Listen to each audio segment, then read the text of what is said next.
इस वीडियो में हम आपको last portion of this chapter हम वो पढ़ने जा रहे हैं, ठीक है, जिसमें स्टालिनिज्म और कलेक्टिवाइजेशन है।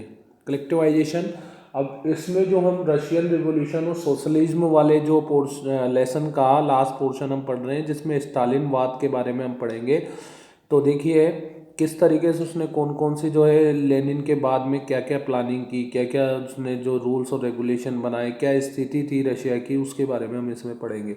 तो ये वो जो समय था, the period of the early planned economy was linked to the disaster and collectivisation यानी ऑफ एग्रीकल्चर, यानी कि ये वो समय था जब जो है किस तरीके से जो अर्थव्यवस्था को प्री प्लान किया जा रहा था। इसके अलावा जो है क्या नाम से योजनाबद्ध तरीके से कौन कौन सी अर्थव्यवस्था की जा रही थी। इसके अलावा जो एकत्रीकरण ऑफ एग्रीकल्चर यानी कि कृषि का जो है एकत्रीकरण किया जा रहा था डिजास्टर के लिए।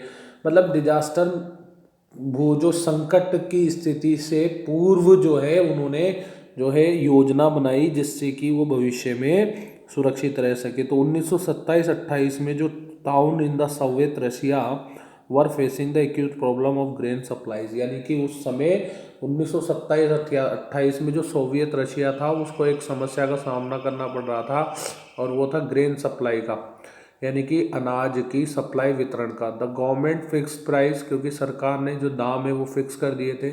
And eight which grains must be sold, यानी कि उनको जो है सरकार को ही फिक्स दाम पर जो है वो ग्रेन्स को बेचना था। But the peasants refuse sell their grains, यानी कि लेकिन किसानों ने जो है वो रिफ्यूज़ कर दिया था अनाज बेचने से सरकार को, ठीक है, और सरकार के खरीदारों को। स्टालिन, एक व्यक्ति स्टालिन जो कि लेनिन की मृत्यु के बाद में बोल्शेविक पार्टी या कम्युनिस्ट पार्टी का हेड बना, उसने के जो है एक कुछ जो है रूल्स और रेगुलेशंस जो है मेजर्स है वो जो है उन्होंने क्या करे बनाए संकट की स्थिति में। वो उनका मानना ऐसा था, ही believe that a rich peasants and traders in the countryside were holding the stock of in the hope of higher price, यानी कि जो अमीर किसान है या फिर धनवान किसान है या फिर जो व्यापारी है देश के अंतर्गत, वो क्या है कि चीज़ों को या ग्रेन्स को होल्ड करके रख रहे हैं ताकि उनको आगे भविष्य में उच्च दाम प्राप्त हो। Speculation had to be stopped, supply confiscated, मतलब इसके कारण से जो है सप्लाई जो है वो रुक गई थी और जो कमी आ गई थी अनाज की। In the 1928 party members store the grain producing area, अब जो 1928 में जो पार्टी के लोग थे सदस्य थे उन्होंने क्या करा, जहाँ पर अनाज और जो है उत्पादन जो क्षेत्र है उनका जो है भ्रमण किया। And supervising enforce the grain collection, और जो है अनाज का जो है एकत्रीकरण करने पर जोर दिया। द रेडिंग कुलक्स, यानी कि जो है जो रेड किया कुलक्स ने। अब कुलक्स कौन है देखिए, the name for the to do peasants as the, मतलब क्या बता दो, तो कुलक्स, अब इनको जो है किसान का जो है किसान के नाम से इनको टूडू जो किसान के लिए काम करते थे या कलेक्ट करते थे अनाज को, उनको कहा जाता था। As a shortage continue to be decision was taken the collectivize farm, मतलब जो लगातार कमी के कारण जो है ऐसे निर्णय लेने पड़े। इसके अंदर it was the argue the grain shortage were partly to be small size holding, मतलब ये कैसा हो रहा है, ये वो उन्होंने इस पे बहस कर रहे थे कि भाई जो ग्रेन की यानी कि अनाज की जो शॉर्टेज है वो किस कारण से, छोटे खेत होने की वजह से हो रहा है। After the 1917 land had been given over the peasants, यानी कि जो 1917 के बाद में जो ज़मीनें हैं वो किसानों को दे दी गई थी। These small size peasant farm could not be modernise, और जो छोटे किसान थे जिनके पास छोटे छोटे खेत हुआ करते थे उन खेतों का आधुनिकीकरण भी नहीं हुआ था। टू डेवलप मॉडर्न फार्म, अब उनको क्या करना था कि नए खेत विकसित करने थे आधुनिक तकनीक का जिसमें यूज़ किया गया है। Run them along the industrial lines, with the machinery, यानी कि जो मशीनों के माध्यम से और जो आधुनिक तकनीकों के माध्यम से उसमें खेती करना था। It was necessary for eliminate kulaks, और इसके लिए आवश्यक था कुलक्स का एलिमिनेट होना। Take away land from the peasants and establish state control large farms, मतलब उनको जो कुलक्स किसान जो हुआ करते थे उनको जो है क्या नाम से बड़े बड़े किसान या जो उनको जिनके पास ज़्यादा ज़मीनें हुआ करती थी उनको एलिमिनेट करके और उनसे ज़मीनें लेकर के, और एक जो है उस ज़मीनों पर या उन पर नियंत्रण सरकार का हो, और वो एक जो है पूरे जो बड़ा एक फार्म बना करके उस पर जो है एग्रीकल्चर करें।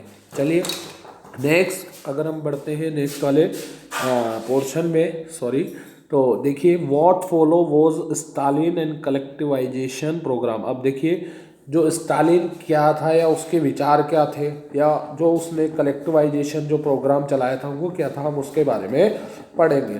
तो 1929 में बात करते हैं, party force all peasants cultivate the collective farm, यानी कि जो खेतों का एकीकरण करके जो है उस पर खेती की जाए। किसका, सॉरी, कृषि जो फार्म है यानी कि खेत है उनका जो है एकीकरण करके उस पर खेती की जाए, जिसे कोलखोज कहा जाता है, जिसमें द बल्क ऑफ लैंड, यानी कि जहाँ पर बहुत सारी ज़मीन होती है और वहाँ पर जो है उसको जो है सबके एक ही मतलब जो है कलेक्टिविटी जो है या कलेक्टिव वाइज जो है फार्म बनाया जाता है, यानी कि पूरी ज़मीनों का एकीकरण कर दिया जाता है और उसमें ओनरशिप का भी एकीकरण किया जाता है। कैसे कि peasants work on the land, यानी कि किसान उस पर काम करेंगे, and the kolkhoz profit was share, यानी कि जो उस पूरी जमीन का, इसको जिसको कोलखोज कहा जाता है, जिसमें पूरे गांव की या पूरे क्षेत्र की या पूरे शहर की जो जमीन को, जो खेती वाली जमीन है उनका एकीकरण कर दिया जाता है, जो जिसे कोलखोज कहा जाता है।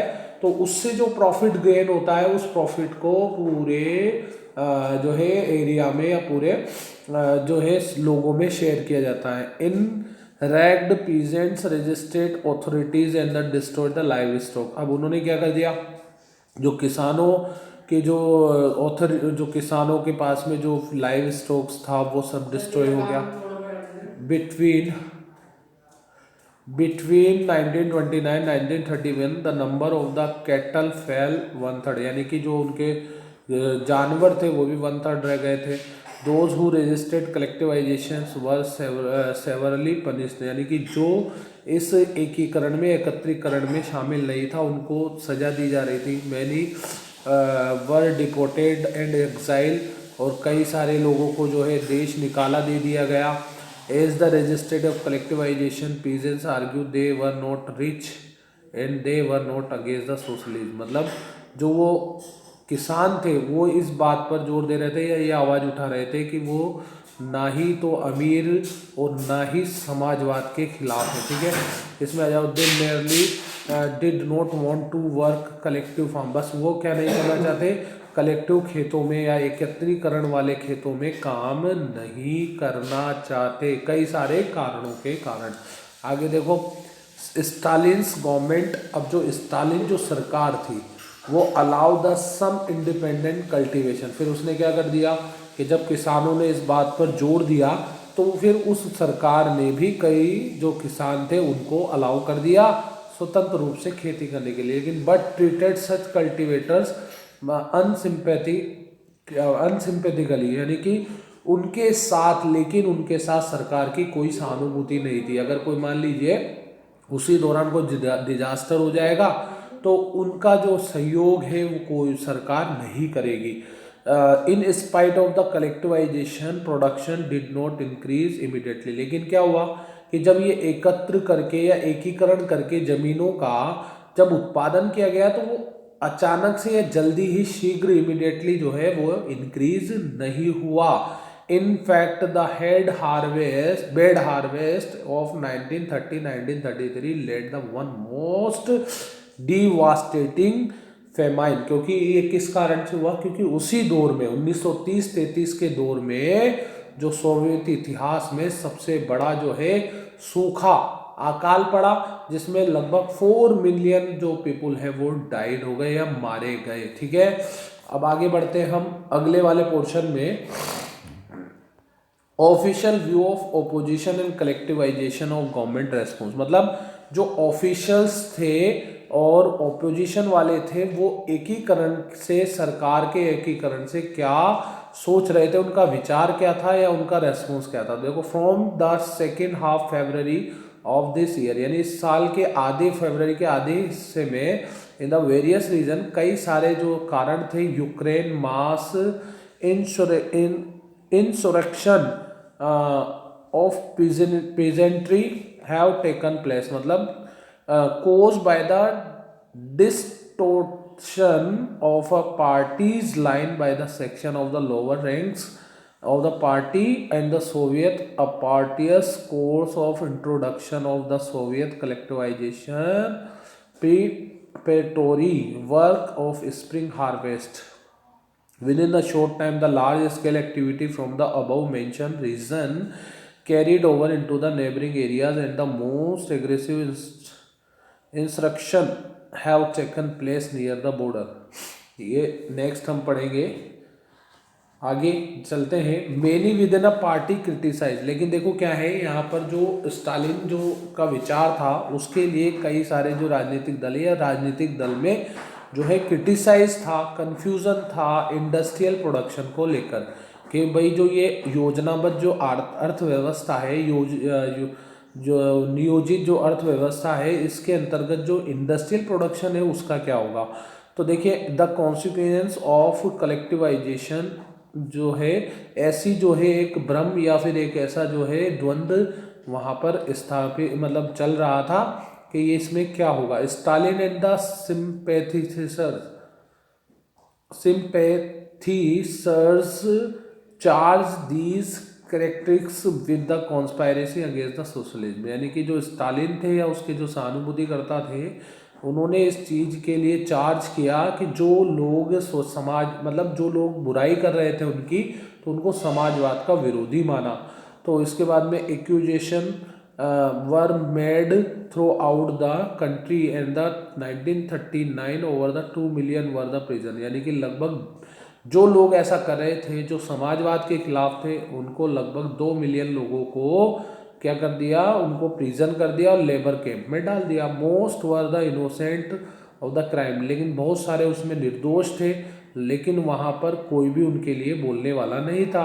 तो a large number were force make a false confession, मतलब उनको झूठे झूठे जो है इल्ज़ामों में फंसाकर उनको कन्फेस कराया, उनसे सहमति ली, उनको टॉर्चर किया जा रहा था, एग्जीक्यूटेड किया जा रहा था। Several among them were talented professional, जबकि उनमें बहुत सारे लोग टैलेंटेड थे और प्रोफेशनल थे। ठीक है, आगे बढ़ते हैं हम। इसके बाद में अब आते हैं global influence of Russian revolution, यानी कि जो हमारी हमने जो अभी इसके रशियन क्रांति के बारे में पढ़ा, तो उसका वैश्विक स्तर पर क्या प्रभाव पड़ा। तो existing socialist party in Europe did not Holi approve the way of Bolshevik took power, मतलब जो समाजवादी जो दल थे, पार्टीज थी यूरोप में, वो नहीं चाहते थे कि पूरी तरीके से बोल्शेविकों का शक्ति जो है पूरे रशिया पर अधिकार हो जाए, and kept however the possibility of a workers state fired people the imagination across the world, मतलब एंड कैप्ट इट, मतलब वो पूरी जो है उनकी शक्ति स्थापित ना हो जाए, ऐसी संभावना जो है मान रहे थे कि the however the possibility of workers state fire people imagination across the world, मतलब क्या होगा कि जो वर्कर्स है, श्रमिकों को इसी तरीके से पूरे विश्व में फायर कर दिया जाएगा, ऐसा जो है विचार चल रहा था वैश्विक स्तर पर। इन द मेनी कंट्रीज, कई देशों में जो कम्युनिस्ट पार्टी थी वो बन गई, और कम्युनिस्ट पार्टी जो ग्रेट ब्रिटेन है ना, फिर उसके बाद में the Bolshevik encourage the colonial people. अब जो बोल्शेविक जो है वो जो औपनिवेशिक जो लोग थे, उपनिवेशों में जो रह रहे लोग थे, उनको भी बढ़ावा दे रहे थे बोल्शेविक पार्टीज का तरह उनके विचारों पर चलने के लिए।